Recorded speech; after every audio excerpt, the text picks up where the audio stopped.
नमस्कार साथियों। आज हमारा सब्जेक्ट है वेस्ट एंड इट्स मैनेजमेंट, मतलब अपशिष्ट और अपशिष्ट का प्रबंधन। जैसा कि आप यहाँ चिन्हांकित चित्र में देख सकते हैं कि हमारा जो मूल उद्देश्य है वो है जीरो वेस्ट, मतलब हमें किसी भी तरह से अपने अपशिष्ट को कम से कम बनने देना है। आगे चलते हैं। डिकम्पोजिशन। डिकम्पोजिशन क्या होता है? डिकम्पोजिशन होता है एक कंपाउंड को टूट करके, जितने भी ज्यादा टुकड़े में वो टूट सकता है उतने टुकड़ों में टूट करके अलग अलग होना। मतलब डिकम्पोजिशन में एक कंपाउंड दो या दो से अधिक भागों में टूटता है, जबकि इसका विपरीत कॉम्बिनेशन रिएक्शन में दो चीजें जुड़ करके कंपाउंड क्रिएट होती हैं। डिकम्पोजिशन मतलब एक कंपाउंड को दो या दो से अधिक भागों में टूटना। जैसा कि हम चित्र में देख सकते हैं, एक खाद्य पदार्थ है सेव। इसका देखिए आप यहाँ पर डिकम्पोजिशन हो गया है, मतलब ये गल करके अलग अलग टुकड़ों में टूट गया है। अब हम आगे देखते हैं अपशिष्ट कितने प्रकार के होते हैं। अपशिष्ट मूलतः दो प्रकार के होते हैं, एक जैव निम्नकरणीय अपशिष्ट, दूसरा अजैव निम्नकरणीय अपशिष्ट। अब इसको अंग्रेजी में क्या कहते हैं? बायोडिग्रेडेबल वेस्ट और non biodegradable waste. Biodegradable waste मतलब जैव निम्नकरणीय अपशिष्ट। इसका उदाहरण क्या होता है? जैसे हमारे घर से जो भी कचरे निकलते हैं, जैसे फल, सब्जी, रोटी, बची हुई सामग्री, फलों के शेष भाग, रुई, पट्टियां, मांस, कागज, गत्ते, सूती कपड़ा, गोबर, ये सारे जो चीजें हैं ये बायोडिग्रेडेबल वेस्ट होते हैं, मतलब जैव निम्नकरणीय अपशिष्ट। अब नॉन बायोडिग्रेडेबल क्या होते हैं? नॉन बायोडिग्रेडेबल मतलब इसके नाम से जैसा बताया जा रहा है अजैव। अजैव मतलब जिसमें जीव ना हो। प्लास्टिक की सामग्री, पेय पदार्थों के बोतलें, कांच की बोतल, टिन के डब्बे, एल्युमिनियम के डब्बे, धातु के डब्बे, प्लास्टिक की थैलियां, सुई, ये सारी जो चीजें होती हैं ये अपशिष्ट होते हैं लेकिन अजैव होते हैं, मतलब इसमें कोई जीव नहीं होता। बायोडिग्रेडेबल, जैसा यहाँ पे आप चित्र में भी देख सकते हैं, biodegradable materials can be decomposed by micro organism such as bacteria, enzyme और फंगी। हम इससे पहले के चैप्टर्स में पढ़ चुके हैं कि कुछ माइक्रो ऑर्गेनिज्म होते हैं जो चीजों को डिग्रेड करते हैं। डिग्रेड करना मतलब कंपाउंड को दो या दो से ज्यादा भागों में तोड़ना। जैसा कि चित्र में आप देख सकते हैं, केला, सूती कपड़ा, नैपकिन और हमारे घर से जो जितने भी कचरे अलग अलग तरह के निकलते हैं, चाहे वो फल हो, रोटी हो, बचे हुए खाने हो, ये सारे बायोडिग्रेडेबल होते हैं, मतलब जैव निम्नकरणीय अपशिष्ट। बायोडिग्रेडेबल तो हमने जान लिया। अब हम देखते हैं नॉन बायोडिग्रेडेबल। नॉन बायोडिग्रेडेबल क्या होता है? जिसे हम किसी भी तरह से सजीव नहीं होता, उसमें जान नहीं होता और उसको कोई भी बैक्टीरिया गला करके डिकम्पोज नहीं कर पाता, उसको हम नॉन बायोडिग्रेडेबल बोलते हैं। जैसा कि आप यहाँ चित्र में देख सकते हैं, जितने भी मूलतः प्रकार के हमारे प्लास्टिक के डब्बे, कांच के डब्बे, एल्युमिनियम के डब्बे, टिन के डब्बे, ये सारे के सारे नॉन बायोडिग्रेडेबल वेस्ट में आते हैं।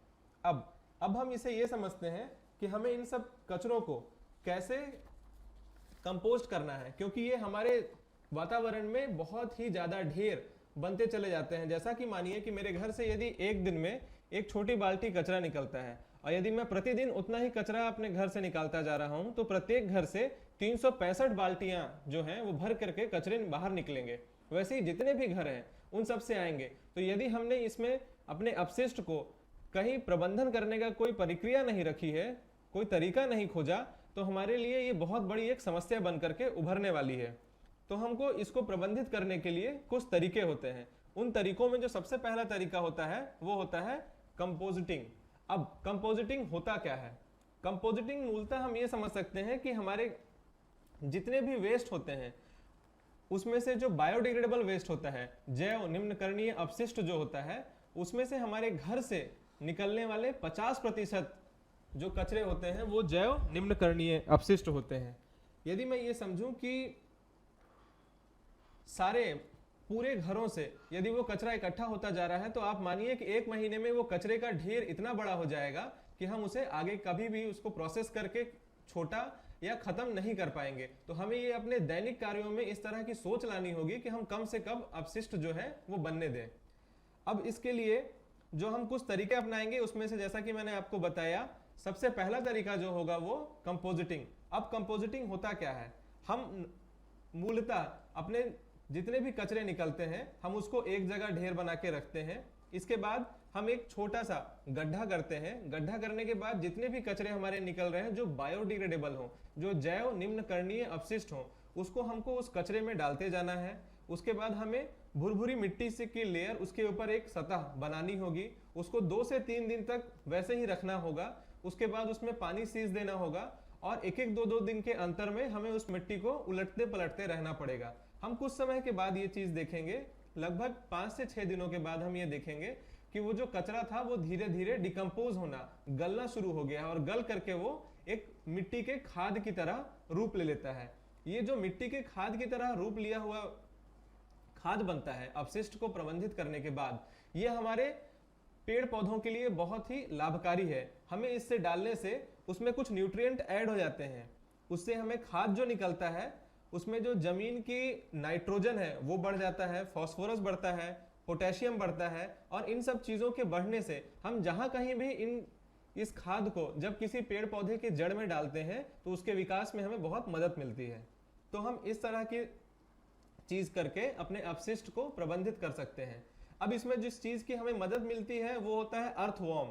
हमने देखा होगा कि एक छोटे छोटे कीड़े जो होते हैं वो हमारे कचरे को गला करके और मिट्टी के फॉर्म में खाद के रूप में रूपांतरित कर देते हैं। इसे हम अर्थवॉर्म कहते हैं। और इस पूरी की पूरी प्रक्रिया को हम वर्मी कंपोस्ट बोलते हैं, जो कि हमारा नेक्स्ट टॉपिक है। वर्मी कंपोस्ट क्या होता है? इसका मूलतः जो प्रक्रिया होती है इसे बोलते हैं वर्मी कल्चर। जैसे एग्रीकल्चर मतलब खेती होता है, वैसे ही वर्मी कल्चर मतलब केचुआ का पालन। अब हम आखिर केचुए क्यों पालते हैं? केचुए के हमें पालने का मूल उद्देश्य क्या है? क्यों हमें केचुए पालने की आवश्यकता पड़ रही है? केचुआ जो होता है वो हमारे जितने भी अपशिष्ट होते हैं इसको मिट्टी के साथ, ऑक्सीजन के साथ मिल करके वो धीरे धीरे भुरभुरा बना देता है। और चूंकि इसे कुछ दिन के बाद अवशोषित करने के बाद, क्योंकि ये जो अर्थवॉर्म होता है, केचुआ जो होता है, इसमें ऑक्सीजन को ज्यादा से ज्यादा मात्रा में और पानी को ज्यादा से ज्यादा मात्रा में मिट्टी में मिलाना होता है।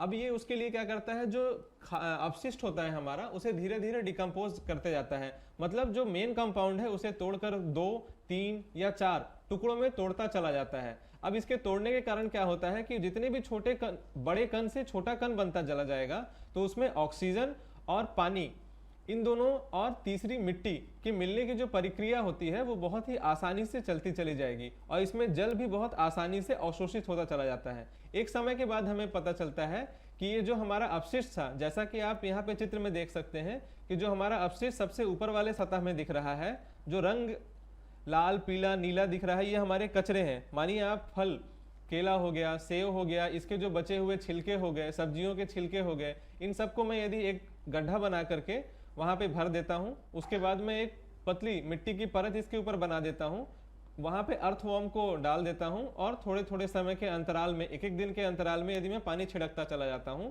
तो वो करीब 5 से 6 दिन के बाद मुझे खाद उत्पादित करके देता है। अब ये जो खाद होता है इसमें अलग अलग न्यूट्रिएंट जो होते हैं वो जुड़ जाते हैं, जैसे कि नाइट्रोजन, फास्फोरस, पोटेशियम, जो कि जमीन या हमारी धरती के सतह में हमें उर्वरकता बढ़ाने में हमारी मदद करता है। तो हम इस तरह से ये समझते हैं कि वर्मी कल्चर मतलब केचुआ का पालन हमारे लिए बहुत ही लाभदायक है और इस प्रक्रिया को जिससे हम केचुए की मदद से अपशिष्ट को खाद में तब्दील करते हैं उसको हम वर्मी कंपोस्ट बोलते हैं।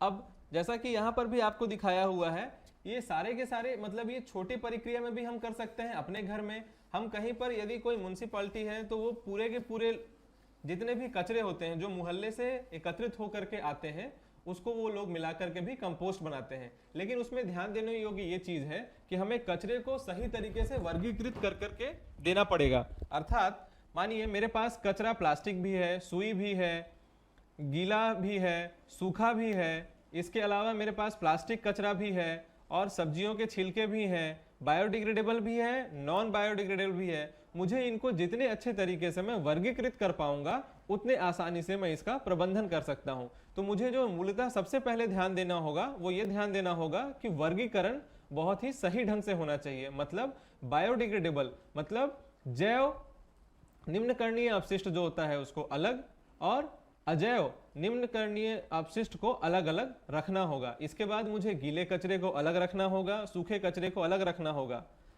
इस तरह की प्रणाली का उपयोग करने के बाद ही मेरे लिए उसे कंपोस्ट बना पाना बहुत ही आसान हो जाता है। तो हमें यह ध्यान देना चाहिए कि हम इन सारे कचरों को बहुत ही सही ढंग से वर्गीकृत करें। अब हम ये समझते हैं कि जो वर्गीकरण होता है वो कैसे होता है। मूलतः जितने भी सोर्स होते हैं, स्रोत होता है इस वेस्ट का, या तो ये हाउस होल्ड होता है, घरेलू होता है, या तो ये इंडस्ट्री से बनता है, किसी उद्योग से पैदा होने वाले अपशिष्ट होते हैं, या फिर घरेलू अपशिष्ट होते हैं। घरेलू अपशिष्ट मतलब जितने भी हमारे घर से निकलने वाले अपशिष्ट हैं, वो प्लास्टिक के हो सकते हैं, वो फल के हो सकते हैं, वो पत्तियां भी हो सकती हैं। तो इस तरह की चीज़ों को हम घरेलू अपशिष्ट बोलते हैं। और दूसरा जो होता है वो औद्योगिक अपशिष्ट होता है। मतलब जिस मानिए किसी उद्योग में कोयले से बिजली बन रही है, तो वहाँ से जो अपशिष्ट निकलता है वो गंदा पानी हो सकता है, वो अलग तरह की राख हो सकती है। तो इन सब चीज़ों का भी हमें अलग तरह से प्रबंधन करना होता है, ताकि ये हमारे समाज और हमारे स्वयं मनुष्य जाति के लिए किसी बड़े दुखदायी स्थिति को ना उत्पन्न कर सके। इसी तरह पिक्चर में आपको दिखाया हुआ है कि जो हमारे वेस्ट होते हैं उसको अलग अलग वर्गीकृत करके करना है। मतलब पेपर को अलग, ग्लास को अलग, प्लास्टिक को अलग, मेटल को अलग, ताकि हमें अलग अलग तरीके से उसे प्रोसेस करके दोबारा रिसाइकल और यूज हम कर सकें। यहां पर हमने देखा कि इफर्ट ऑफ वेस्ट मैनेजमेंट की जो कैटेगरी थी उसमें सबसे पहला था कंपोजिटिंग, दूसरा वर्गीकरण। वर्गीकरण करने के बाद जिसे हमें बहुत ही ध्यान देना है कि हम उसे कैसे संभालते हैं। अब जैसे यहाँ पर इस चित्र में आप देख सकते हैं कि यहाँ पर आपको कूड़े के वर्गीकरण को बहुत ही अच्छे ढंग से बताया गया है। गंदे पानी का उपचार अलग तरह से किया जाता है, घरेलू कूड़ा जो होता है उसे हम अलग तरह प्रबंधन करते हैं, अस्पतालों से निकलने वाला जो कूड़ा होता है हम उसे अलग तरह से करते हैं, और औद्योगिक कूड़ा जो होता है उसे अलग करते हैं। यहाँ पर हम देखें गंदे पानी का उपचार हम कैसे करते हैं। सारे के सारे गंदे पानी जो औद्योगिक गंदा पानी होता है, नल या नाला से जो निकल करके आ रहा है, हम उसे एक जगह एकत्रित करते हैं। एक स्पेसिफिक प्रोसेस के तहत उससे हम प्रोसेस करने के बाद जितने भी उसमें कीटनाशक हो सकते हैं उनसे डाल करके उन कीटाणुओं को मारते हैं, ताकि जब वो धरती की सतह में जाए तो वो किसी भी तरह की गंदगी को ना बढ़ाए। इसके लिए कानूनी उपाय भी है कि यदि कोई एक सीमित लेयर से ज़्यादा वो अपशिष्ट बाहर की तरफ छोड़ता है, जो कि सामान्य नदी है जिससे लोग पीने का पानी भी प्रयोग कर रहे हैं, नहाने के लिए भी प्रयोग कर रहे हैं, इन नदियों में यदि कोई भी उद्योग ज़्यादा से ज़्यादा अपशिष्ट यदि छोड़ रहा है तो उसके लिए कानूनी उपाय भी करे जाते हैं। जागरूकता का प्रसार कैसे हम करते हैं, मानिए जैसे आप आजकल देखते होंगे कि हमारी जो नगर पालिका है, नगर पंचायत है, वो हमें समय समय पर बताते हैं कि हमें गीला और सूखा कचरा अलग अलग रखना है, अलग अलग उनका प्रबंधन करते हैं। जो लेने के लिए लोग हमारे घरों तक आते हैं वो भी उसके अलग अलग तरह से ही रखते हैं और दोनों को मिलाते नहीं हैं। उसके बाद उसको ले जाने के बाद भी उनका अलग अलग ही प्रोसेस होता है। ये भी एक ध्यान देने योग्य चीज़ है। अब इसके बाद जैसे हमें अपने आपस में जितने भी हमारे साथी हैं या हमारे बड़े हैं, हमारे छोटे हैं, हम सभी को इस तरह से सोचना चाहिए कि हम कैसे जो नॉन बायोडिग्रेडेबल वेस्ट है, अजैव निम्नकरणीय अपशिष्ट जो है, उसका प्रयोग कम से कम करें, या उसका उत्पादन या उसका जो प्रयोग कहा जाए हम अपने दैनिक कार्यों में कम से कम करें। मतलब मानिए मैं यदि एक प्लास्टिक का बोतल लेता हूं तो मैं उसका जितना ज़्यादा दिन तक इस्तेमाल करता हूं उतना ज़्यादा अच्छा है।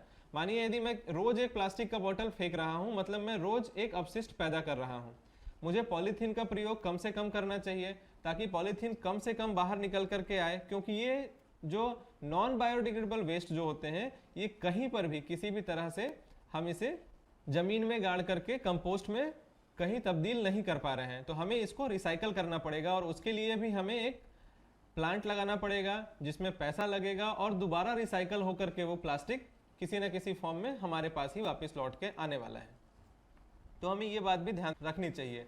इसके अलावा जितने भी हमारे जीव जंतुओं से निकलने वाले मलमूत्र होते हैं उसके लिए भी हमारे पास एक विधि है जिससे हम उसे अपने उपयोगिक वस्तु के रूप में या ईंधन के रूप में बनाते हैं, जिसे हम कहते हैं बायोगैस प्लांट।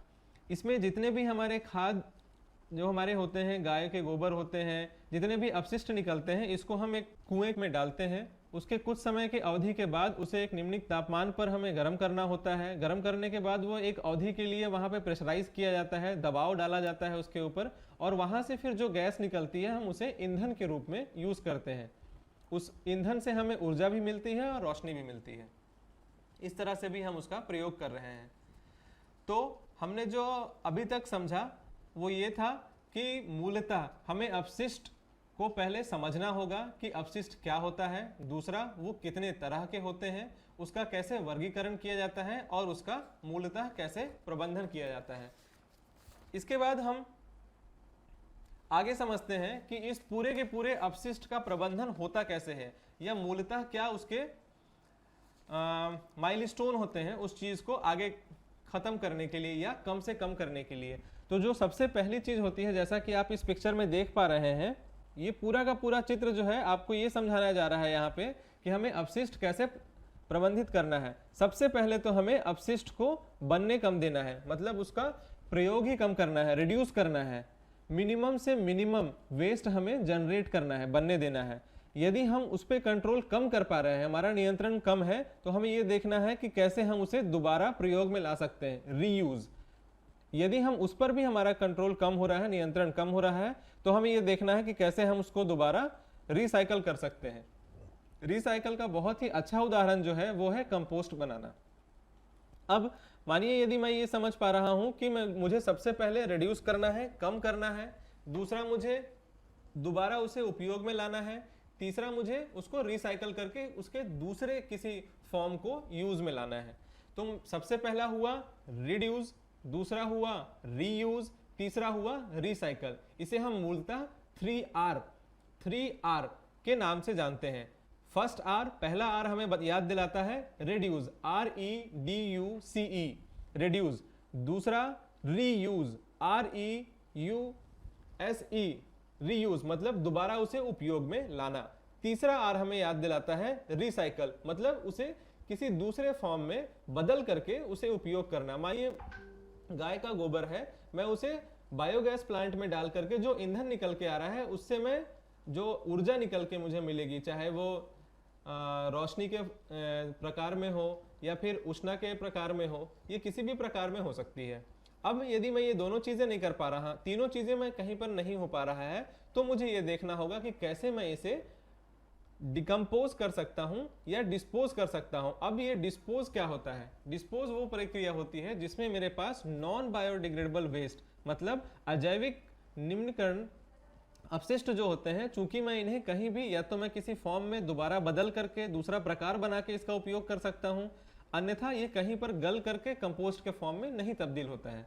तो मुझे ये ध्यान देना होगा कि जितने भी गड्ढे या कम जमीन वाले जो एरिया है, जो समतल नहीं है, मैं उसका इन सारे अपशिष्ट का प्रयोग वहाँ पे लैंडफिल करने के लिए करता हूँ। मतलब जितने बड़े बड़े गड्ढे हैं, खाई है, मैं इसको पार्ट करके और इसके ऊपर मिट्टी डाल करके उस सतह को बराबर समतल करके अपने उपयोग में ला सकता हूँ। तो ये जो सबसे डिस्पोजल है, ये मेरे सबसे लास्ट कड़ी के बचाव करने का प्रबंधन का एक तरीका है।